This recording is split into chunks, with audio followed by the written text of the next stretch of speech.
order for the Commission to execute its functions effectively, I have decided to put the Minister of Police, Mr. Mchunu, on leave of absence with immediate effect.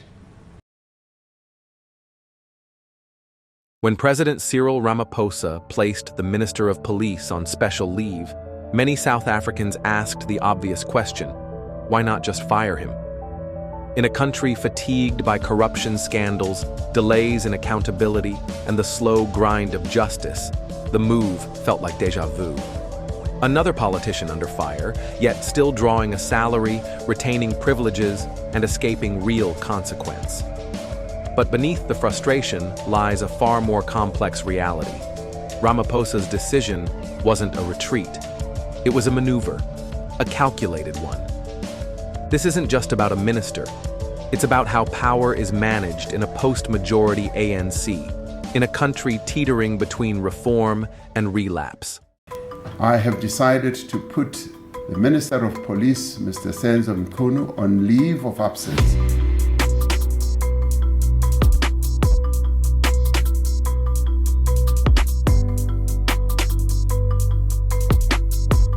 We don't want commissioners that are becoming politicians. We want commissioners that act.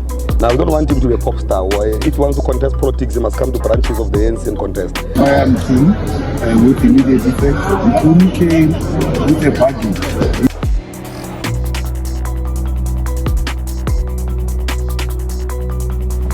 Lieutenant Mkhwanazi alleged that the Minister of Police allegedly interfered with sensitive police investigations and colluded with business people.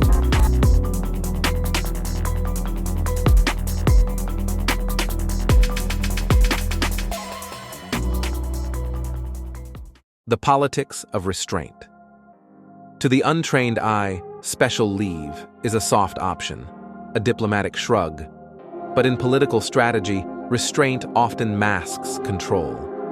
Ramaphosa understands that South Africa is no longer governed through forceful declarations or clean sweeps. It is managed through balance, optics, and containment. The ANC of 2025 is a fragmented party. No longer the dominant force it once was, it is now an uneasy alliance of ideologies, loyalties, and survival instincts. Every move by the president is weighed not just against public opinion, but against the invisible calculus of internal party dynamics. Fire a minister, and you don't just lose an official. You risk losing a faction, a region, or a coalition partner.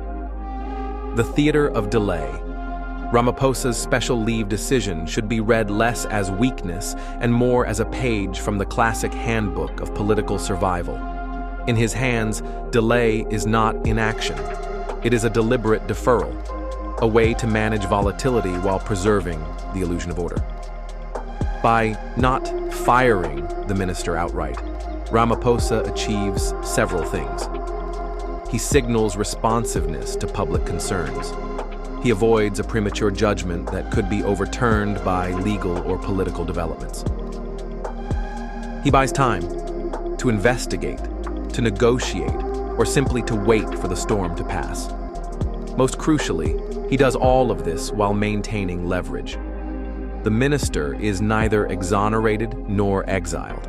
He is in limbo, a position that keeps him within reach, yet politically neutralized. Factional landmines. Every cabinet member represents more than just a portfolio. Some are proxies for provinces. Others are the last remaining symbols of former power structures. To fire one without igniting backlash from others requires surgical precision. And Ramaphosa knows this. He has learned, perhaps painfully, that ANC unity cannot be imposed.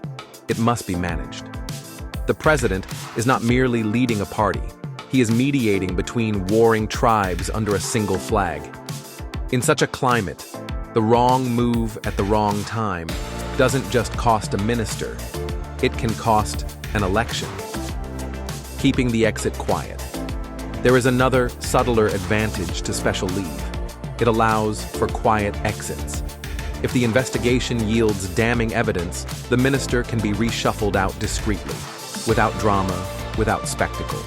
No headlines, just a line in a press release and a nod to cabinet renewal.